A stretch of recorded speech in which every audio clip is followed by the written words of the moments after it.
Okay, so this is my first weather briefing, and my name is Connor King. So this is the surface analysis chart.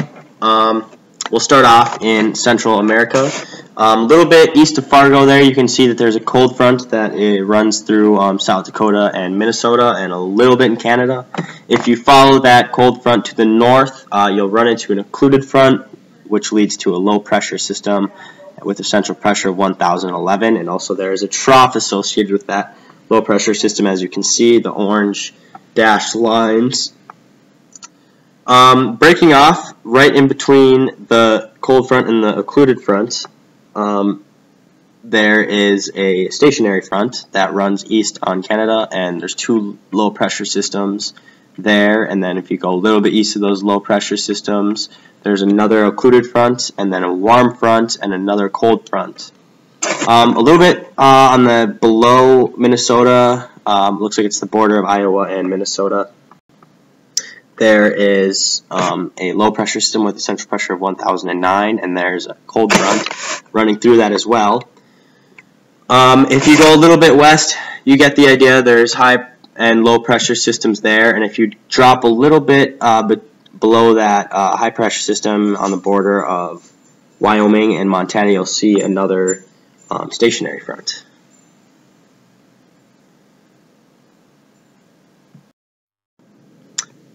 So this is also staying into the bigger picture of America. This is satellite imagery, and it's using visible light.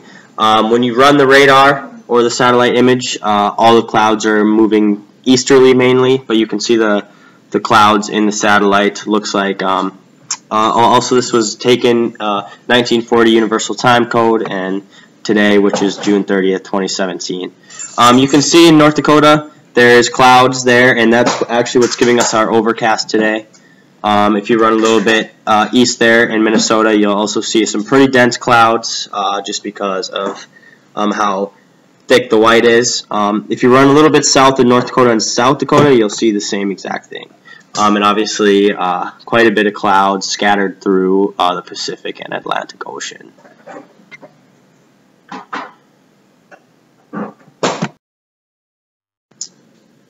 So this is my radar. Still staying into the bigger picture of the North America, and so you can see I'm going to start off with Minnesota. You can definitely see some reflectivity there, some green reflectivity. If you look very closely, it gets a little more dense to where there's actually red reflectivity, and that is associated with thunderstorms, which leads into my next slide, which will be SIGMETs. And these are convective because of the thunderstorms. This is also leading into PIREPs and things not to fly in. Eastern America, you can definitely see a lot of reflectivity, whether it's just specks, and then there's quite a bit of thunderstorms right there in Illinois and Indiana.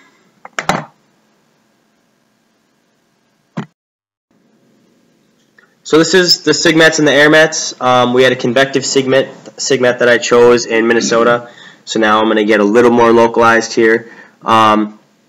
This SIGMET is valid until 2055 Zulu, which began at 1855 Zulu.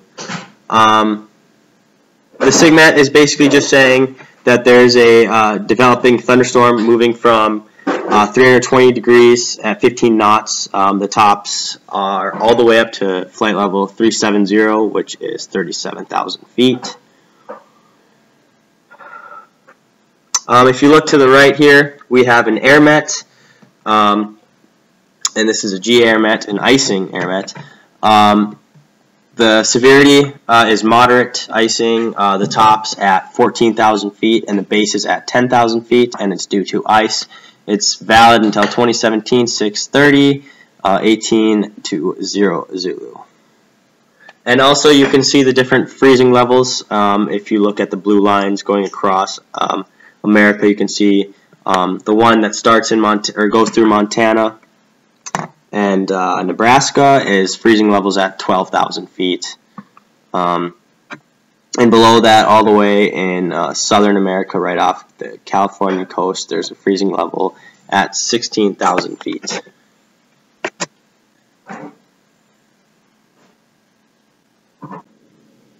So next, I chose to do PIREPs. I chose one specifically in Minnesota, or excuse me, not Minnesota, in Wisconsin. The time was 1838 at on the 30th, which is today. The hazard was turbulence. The intensity was light to moderate. Frequency was continuous, and they reported it at flight level 37,000. It wasn't an urgent pilot report, as you can see by the UA. They're over RHI, which I'm not real sure what that is, but I'm assuming it's an airport. Flight level 37,000, like said earlier. The type, they're in an A320, which is an Airbus. The turbulence is continuing. It's in light to moderate. So, and you can see that there's PIREPs everywhere else scattered around the country. Mainly, there's a whole bunch of them in Wisconsin, and it's mainly just moderate turbulence. So now we're going to stay very localized. So we're going to go into the METARs and the radar. The METAR for Grand Forks, this was on the 30th at 1853 Zulu. The winds were 330 degrees at 9 knots. Visibility 10 statute miles. Clouds scattered 2,700. Overcast 4,700. Temperature 19 and dew point 14 degrees. Altimeter 29901. And then you have your remarks telling you your sea level pressure and your precipitation reader. If you go to the right here, you can see your radar, which this is zoomed in on the previous one. This is what I was talking about. There is the red reflectivity there that could be associated with severe thunderstorms, and this is kind of all scattered through Minnesota, but North Dakota, it looks definitely VFR.